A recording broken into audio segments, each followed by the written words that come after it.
एक बार एक वृद्ध भिक्षु और एक युवा भिक्षु दोनों नदी किनारे से चले जा रहे थे।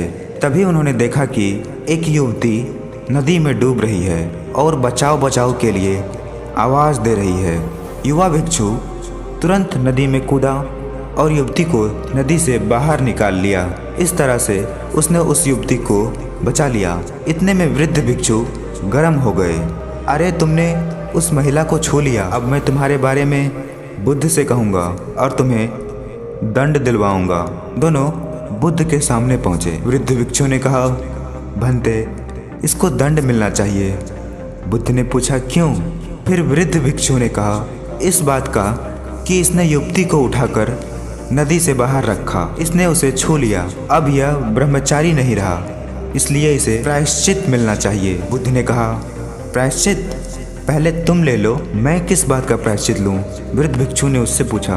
बुद्ध ने कहा, इसने तो उस महिला को उठाकर वहाँ ही रख दिया, पर तुम तो उसे अपने मन में उठाकर यहाँ तक ले आए। तुम्हारे मन में अभी भी यह है, तुम इतनी देर से उसे ढो रहे हो। इसने तो वहाँ रखा और भूल भी गया, लेकिन तुम हो कि अभी तक उसे भूल नहीं सके और उसका शिकायत लेकर मेरे पास तक आ पहुँचे। फिर बुद्ध ने कहा, सुनो, मैं तुम्हें परिणामों की निर्मलता के लिए यह 4 उपाय बताता हूँ। हमेशा मन को स्वच्छ रखना, दूसरों के बारे में कोई विकृत नहीं करना, इंद्रियों पर विजय प्राप्त करना, अच्छी संगति में रहना और भगवान की हर वक्त प्रार्थना करना।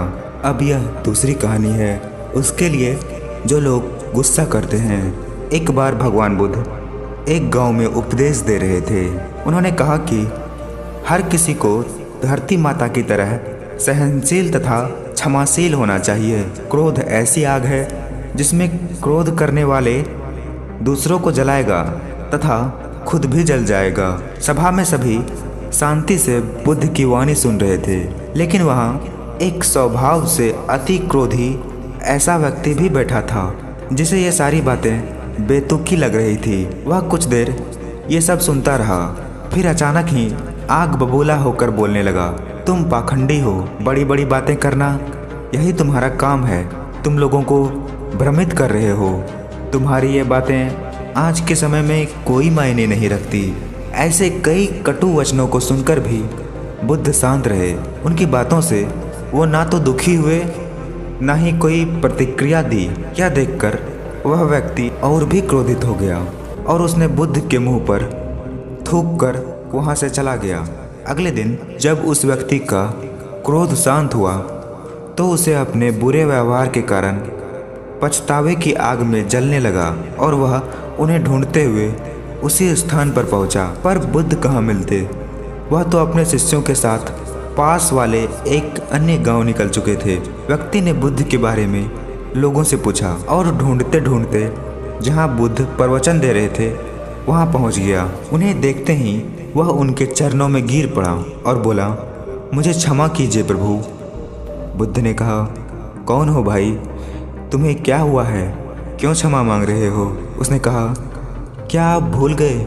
मैं वही हूँ जिसने कल आपके साथ बहुत बुरा व्यवहार किया था। मैं शर्मिंदा हूँ, मैं मेरे दुष्ट आचरण की क्षमा याचना करने आया हूँ। भगवान बुद्ध ने प्रेम पूर्वक कहा, बीता हुआ कल तो मैं वहीं छोड़कर आ गया और तुम अभी भी वहीं अटके हुए हो। तुम्हें अपनी गलती का आभास हो गया, तुमने पश्चाताप कर लिया, तुम निर्मल हो चुके हो। अब तुम बीते हुए कल के कारण आज को मत बिगाड़ो, आज में प्रवेश करो। बुरी बातें तथा बुरी घटनाएं याद करते रहने से वर्तमान और भविष्य दोनों बिगड़ते जाते हैं। उस व्यक्ति का सारा बोझ उतर गया। उसने भगवान बुद्ध के चरणों को पकड़कर क्रोध त्यागना तथा क्षमाशीलता बनने का संकल्प लिया। बुद्ध ने उसके मस्तिष्क पर आशीष का हाथ रखा। उस दिन से उसमें परिवर्तन आ गया और उसके जीवन में सत्य, प्रेम व करुणा की धारा बहने लगी। तो दोस्तों, बहुत बार हम भूत में की गई गलती के बारे में सोच सोचकर बार बार दुखी होते और खुद को कोसते हैं। हमें ऐसा कभी नहीं करना चाहिए। हमें उसे कभी ना दोहराने का संकल्प लेना चाहिए। गलती का बोध हो जाने पर और एक नई ऊर्जा के साथ वर्तमान को सुदृढ़ बनाना चाहिए और हमेशा सोच समझकर ही कोई बात को कहना चाहिए। कभी गुस्से में कोई बात को किसी को नहीं कहनी चाहिए।